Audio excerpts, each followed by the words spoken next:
Hasil tugas dari mata kuliah mesin learning yang berjudul Prediksi Kemacetan Lalu Lintas. Sebelumnya, perkenalkan nama saya Diananda Dwijayanti dengan NIM 2307063. Yang pertama, ada permasalahan kota. Kemacetan lalu lintas merupakan salah satu masalah utama di kota-kota besar. Peningkatan jumlah kendaraan yang tidak seimbang dengan kapasitas jalan sering menyebabkan kepadatan lalu lintas, terutama pada jam sibuk. Dampaknya itu kemacetan dapat menyebabkan pertama, waktu perjalanan menjadi lebih lama, kedua, meningkatkan polusi udara, ketiga, menurunnya efisiensi mobilitas masyarakat. Selanjutnya, dataset dan insight.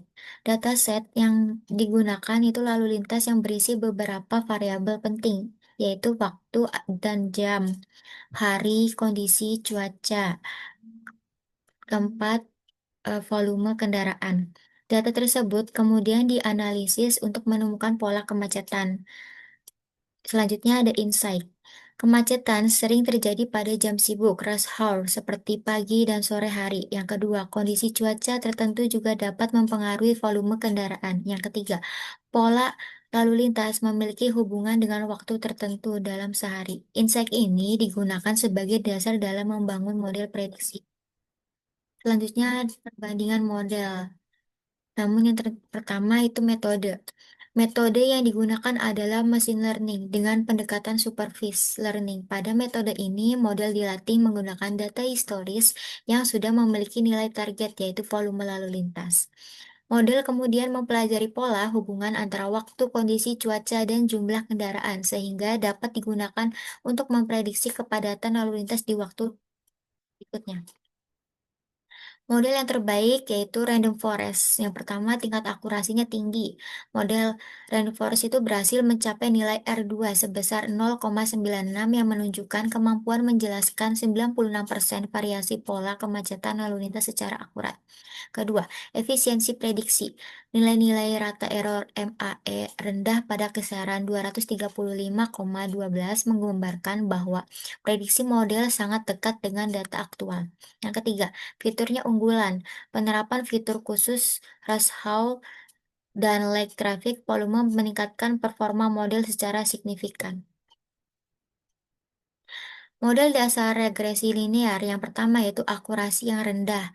Model regresi linear itu menunjukkan nilai R2-nya hanya sebesar 0,45, yang menandakan ketidakmampuannya menjelaskan mayoritas variasi dalam pola data.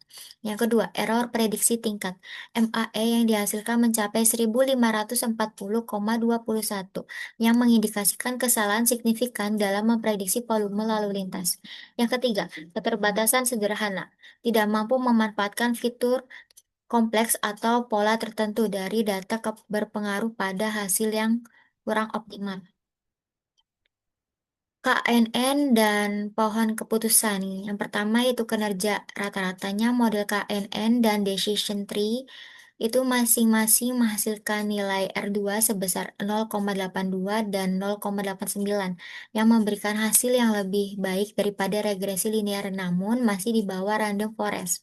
Yang kedua, stabilitasnya kurang. Variasi nilai MAE dan RMSE menunjukkan potensi ketidakstabilan saat menghadapi dataset yang lebih kompleks. Yang ketiga, penerapan fitur terbatas. Meskipun menunjukkan performa yang layak, kedua model tidak sepenuhnya memanfaatkan fitur prediktif utama, risk reward, dan efektif. Interpretasi hasilnya.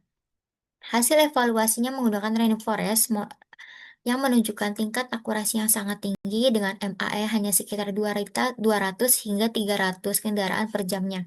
Ini berarti kesalahan prediksi relatif kecil dibandingkan dengan volume kendaraan sebenarnya.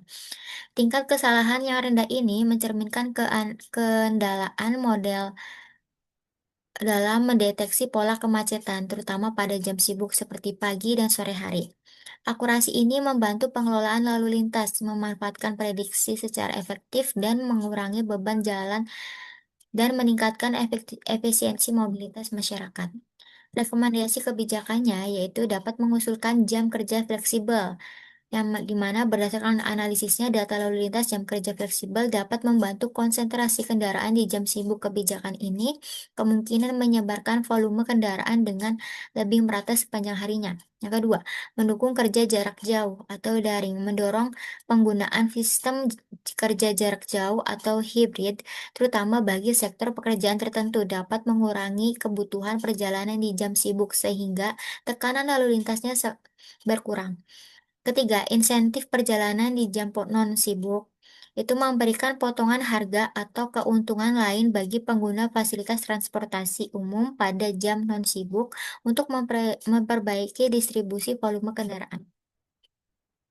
Selanjutnya, penjadwalan dinamis transportasi umum mengoptimalkan jadwal angkutan umum agar lebih banyak tersedia pada jam sibuk, membantu memindahkan sebagian besar beban kendaraan ke transportasi publik. Selanjutnya, sosialisasi edukasi kepada masyarakat yang memberikan informasi kepada masyarakat itu tentang waktu perjalanan yang kurang padat untuk membantu warga memilih waktu perjalanan yang lebih efisien dan nyaman. Implementasi gradionya. Berikut hasil dari sistem prediksi kemacetan lalu lintas.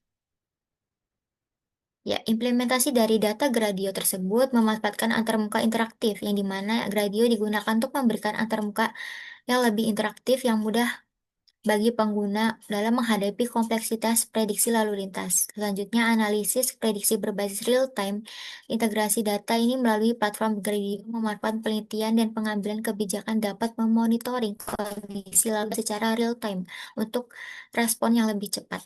Selanjutnya, pengolahan data yang terstruktur. Gradio itu mampu memvisualisasikan hasil prediksi dari model random forest dengan fitur seperti rush hour dan lag traffic secara. Ya, segitu saja kurang lebihnya mohon maaf. Wassalamualaikum warahmatullahi wabarakatuh.